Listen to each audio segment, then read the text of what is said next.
Bonjour tout le monde, soyez bienvenus à ce tout nouvel épisode du CVGBC. Donc aujourd'hui, comme promis, je vais parler d'une rétrospective sur quelqu'un que vous devez sûrement connaître et qui a déjà sorti depuis quelque temps son film After Earth. Un réalisateur qui m'a bien fait rêver quand j'étais môme et aussi que même encore maintenant, il continue à me faire rêver. Vous avez tous compris, je veux parler de M. Night Shyamalan.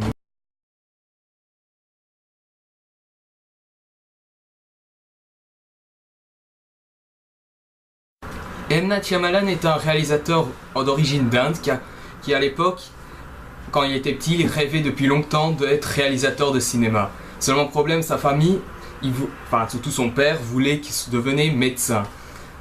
Après plusieurs études au cinéma, M. Night Shyamalan va donc devenir un réalisateur grâce à son premier film, Prier avec colère, qui sera le tout premier film qu'il fera et qui connaîtra un petit succès dans son pays.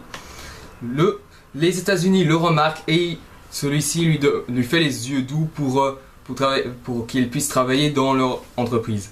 M. Night Shyamalan, lui, va faire son deuxième film qui sera Éveiller la vie en 1998 et bien sûr ce film, malgré des critiques assez enthousiastes, il sera très mal vu au box-office. Donc voilà, ses premiers films ont été très mauvais et c'est pour ça que dans cette rétrospective, je vais surtout parler des films qui sont connus, surtout celui-ci et celui-ci, dont le premier est excellent, le deuxième moyen, alors que les autres pensent qu'ils sont mauvais. Donc c'est parti, voici le commencement de la première partie de la rétrospective. Ça s'appelle le M. Night Shyamalan, ses débuts et son histoire en tant que scénariste.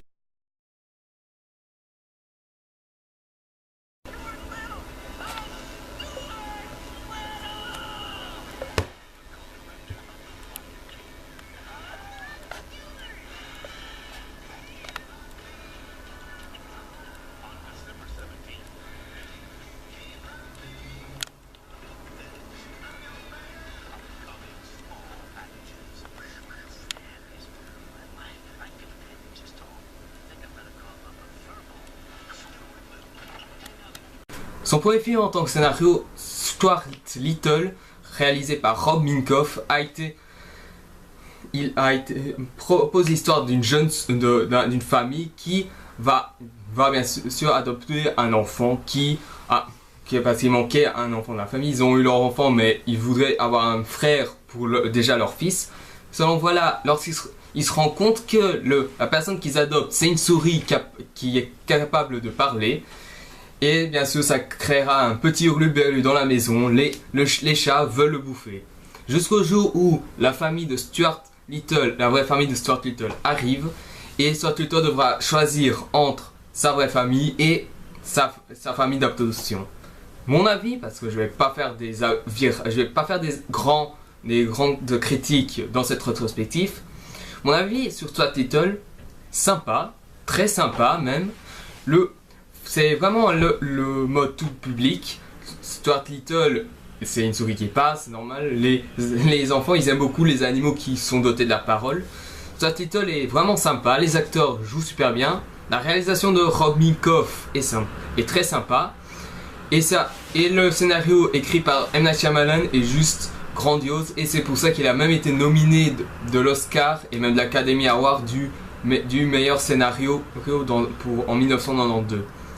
Donc voilà, Stuart Little, si je dois faire un avis assez simple, Stuart Little est un petit film à voir en famille et aussi si vous n'avez rien d'autre à faire. Et bien sûr, ça vous propose beaucoup d'émotions et aussi beaucoup de rire. Sachez pour l'anecdote que Stuart Little sera suivi d'une suite, Stuart Little 2, qui sera apparemment aura des meilleures critiques que son premier. Le premier disant qu'il était trop simple. Et quant au deuxième, il dira qu'il est très original dans sa forme. Il sera bien sûr suivi de Stuart Little 3 que j'ai pas vu et aussi d'une série animée que j'ai pas vue non plus. Donc voilà pour Stuart Little, pour moi c'est un bon petit film, très sympa.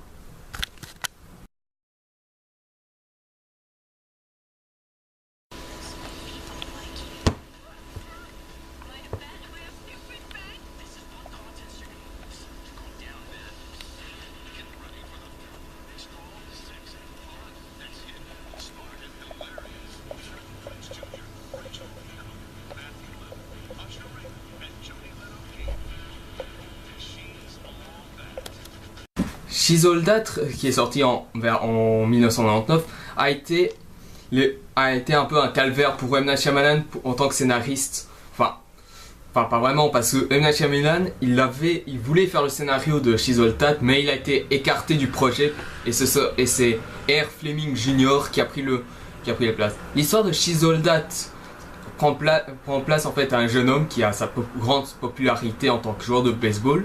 Malheureusement, sa petite copine lui dit que c'est fini entre eux, et ça a créé un certain bouleversement dans son quotidien, mais aussi dans sa profession. Donc, celui-ci, voyant que une balle va être faite, il décide donc de trouver une fille qui est malheureusement s'intéresse plus qu'à ses dessins et à ses œuvres d'art que tout le reste, et bien pour qu'elle devienne la reine du bal. Et donc, une amitié va apparaître pour les deux.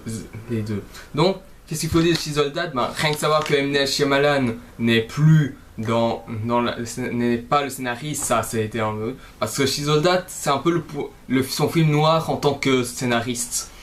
Pour moi, ça va, c'est un petit film à regarder comme ça. C'est pas extraordinaire, enfin, en tant que film dramatique et même d'amour, c'est simple. Mais bon, c'est assez fun, il y a de l'humour, ça va. Le Robert Iscore, il a une réalisation qui va un peu mieux, ça va, enfin, c'est pas extraordinaire, mais on a vu mieux, surtout pour des films dramatiques. Et donc, She-Soldat, le film noir de Shyamalan en tant que scénariste, c'est dommage parce qu'il aurait pu faire un bon scénario avec, mais bon.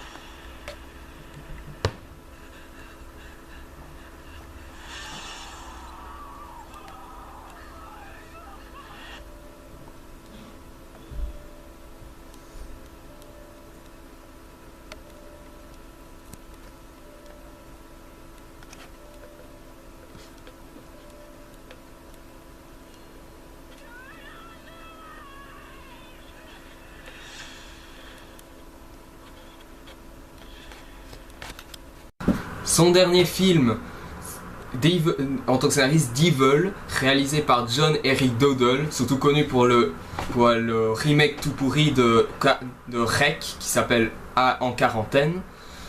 Pour ce qui est de Devil, l'idée est originale. Des gens sont coincés dans un ascenseur et on suppose que apparemment l'une de ces personnes est un démon et tout va se jouer dans ce registre-là. Que faut dire sur le film? Pour ce qui est très clair, Devil c'est pas un mauvais film, mais il n'est pas bien non plus. Je veux dire, en tant que scénario, ça va, c'est bien. Il y a des bonnes idées, peut-être à part la fin, mais sinon c'est très bien. Par contre, ce qui m'a beaucoup dérangé, c'est la réalisation. La réalisation, par contre, je la trouve vraiment pas inspirée, vraiment pas incroyable, et surtout vraiment qui est trop à côté de la plaque. Donc voilà. Niveau des acteurs, moi ça va, bon. C'est pas folichon. Enfin, mieux que les acteurs dans le remake de Rec, mais bon. Quant aux effets spéciaux, il y en a peu. Enfin, ils sont un peu invisibles, les effets spéciaux. Enfin, ils jouent beaucoup avec la lumière, le cassage miroir et tout ça.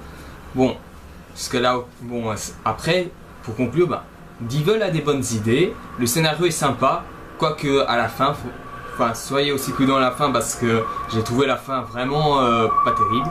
Et voilà, c'est surtout la réalisation, dans les faits que c'est vraiment pas terrible.